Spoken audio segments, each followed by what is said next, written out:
Hi everyone, my name's Anne-Marie. Welcome to this card making project. In this project we're going to be making a card using the Anna Griffin Grace Designer Collection and the beautiful trimmings and embossing folder and die cuts from Anna Griffin. Everything else I shall put in the bottom and the description box just to let you know what I have used and where you can get it from and to give you more of a detailed description. The card base I'm going to be working on is a 7x5 and I shall show you that on our cardometer. So that's what it looks like in scale to the other sizes. So I'm going to start off and I'm going to do the inside because I know so many of you like to see how we decorate the inside of the card as well as the outside. Now I did mention that I'm going to be using the Anna Griffin Beautiful Trimmings border dies and embossing folders. So I've taken one of them and I've cut out a rectangle of ivory paper. Now it's the paper weight that I always use. It's just a bit heavier than a text weight but not as heavy as a card. I've taken it through the embossing folder of the actual trimmings collection. I haven't die cut the edge. I've left it as a rectangle and I've embossed both sides of it, and that is going to sit in the centre of our card. Now it's raised enough with the embossing to give the texture, but it won't affect the way when the card opens and closes. You'll still be able to get it in an envelope. It's not too raised up so it won't close. So I'm just placing that in the centre. Now I know you're thinking, but Anne-Marie, how can I write on that? Where can I put my sentiments and my message? Well, what I thought was I would add just that little bit extra to it. Now on the front we're going to be using a lot of flags and tails, and these are offcuts from the flags and tails that we're going to be using. So what I've done is I've taken two of them, I've added double-sided tape on the back, and I'm going to place these just to two sides of the centre, and I should really measure them up to where they're going to go, and literally, using my favourite word there, pop those in the centre just over the actual plain centre of the embossing, because there's a section where the embossing doesn't meet. And then I've taken a piece of ivory cardstock that matches the actual outer of the card, and I'm going to position that over the two tails that we've put in the centre. And now you can add your sentiment or you can rubber stamp it. There's enough for you to be able to write your name and your message, but it's still as pretty can be, and it'll match the front of our card. So that's it closed, and as I say, it'll still fit in an envelope. It won't affect the actual closing of the card, so it stands up nicely. So let's get on with the front. Now I've already mentioned that I'm going to be using some of the Grace range. The first thing I've done is I've cut out a layer for the front of our card from the Grace range. It's the black butterflies, and I've actually tinted the edge with a pink ink pad, again from Anna, so it'll colour in and tone with all the embellishments that we're going to use. I've already got double-sided tape on the back. Now I've been asked this week repeatedly actually about where I get my double-sided tape from. At the moment, I actually get it from a company called Sticks2. Their website will be at the bottom. However, Anna does do a great range in double-sided adhesives and different forms of adhesive that you can get. And I'm sure it's on the HSM website. I'm not too sure about the craft channel at the moment, but I'm sure it will be in time. But I use the double-sided tape at the moment from Sticks2. So there are reputable other brands on the market as well, and I'm sure you'll be able to find some if you search for double-sided tape. the thick measurement of mine actually is, this is the 15mm, and you can get it called Easy Lift finger lift tape, so that's just for reference. So that's the first layer on our card. Next, what I've done is I've taken a little bit of time and out of my scrap box, because this is sort of a great way to use your scraps, is this card. Now, it'll work for any of the designer collections from Anna, because all the hard work's been done for you. If you just pick one range and you've got lots of scraps from that range, they will all turn in. So it doesn't matter whether you use the Grace collection, the Madison, the Rose collection, they will all actually just turn in and work as well together, whatever the pattern. So I've taken the scraps, and in the Paper Tricks2 kit, there's two flag dies, one slightly smaller than the other.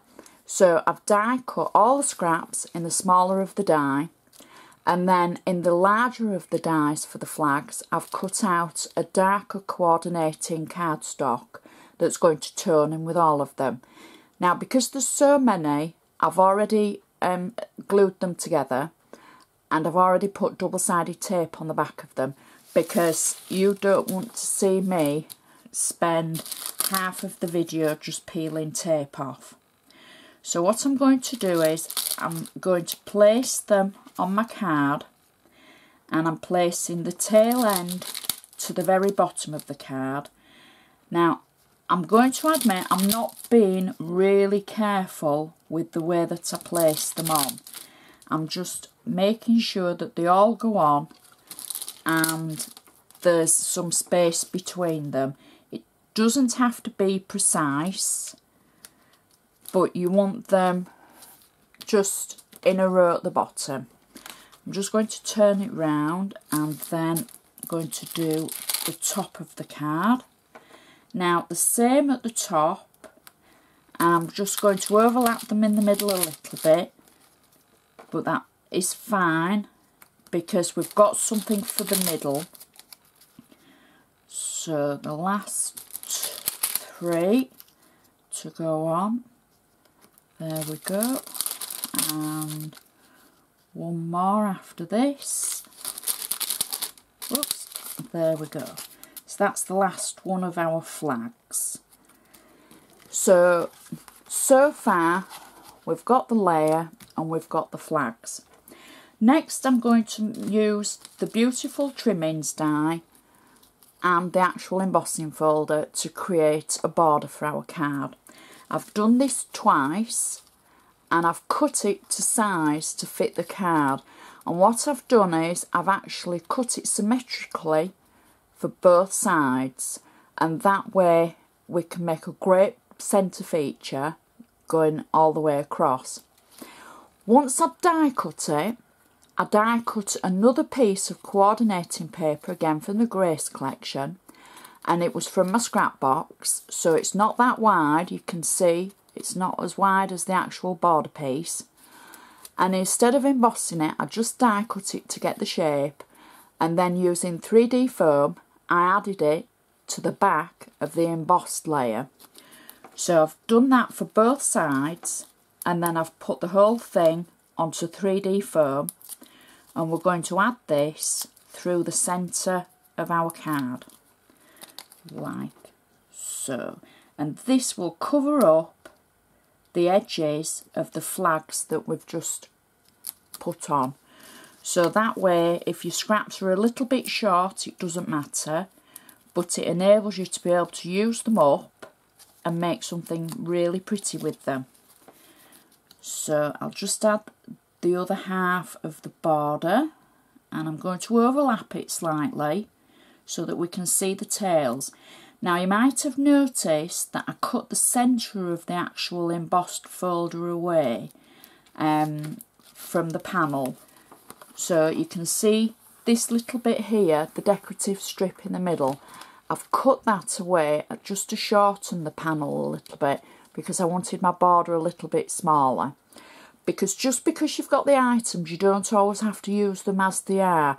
Don't be afraid to sort of think outside the box and think, just because they're 12 inches wide, it doesn't mean to say that I can't use them on a 6-inch card. So, because they're yours and you can do what you like with them.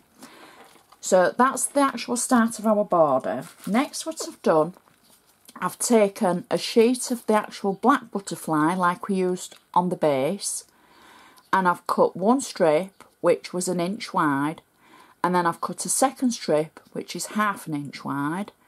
I've used double-sided tape on the second strip to attach it to the butterfly, and then I've got tape on the back of the full strip, and I'm going to place that over the centre of our embossed border like that. So already it's looking really cool. The next thing I've done is I've taken one of the sentiments from the Grace collection, I've added 3D foam to it, and I'm going to position it in the middle of our embossing on the centre of the card. Next is, now this is a really cool trick. I've taken, I don't know if any of you have got the Anna Griffin stickers from a way time ago, and you're always left with like a cardboard base, and it's got the actual patterns and the colours of the flowers that you've used on it. Well, I've taken mine and I've cut out the flowers, and I've added 3D foam to them, and I'm going to use these flowers on this card at either side of my sentiments. So us crafters never throw anything away, but this is one of the great uses that you can get from the actual sticker collection. Now the last thing I've got 3 bows that I'm going to add to my card. The first one is going in the centre, and then I've got 2 that I'm going to add at either side of the roses like that. And the last one, there we go, I've just put glue dots on the back of the bows just for speed. Normally I would add a little bit of glue just to make sure that they don't pop off or anything. So we'll just pop the little tails under the flowers like that, and that is our card finished. Now, using scrap materials from the Grace collection and the new Trimmings borders, die cuts and embossing folders, that is a truly gorgeous card inside and out, and I'm sure you'll agree that anybody that would receive that would just cherish it. So I hope you've enjoyed this card making project. If you have, please give me the thumbs up. I love hearing from you, I love hearing your ideas, and if you've got any questions, please feel free to ask. So thank you so much for watching, and I shall see you again next time.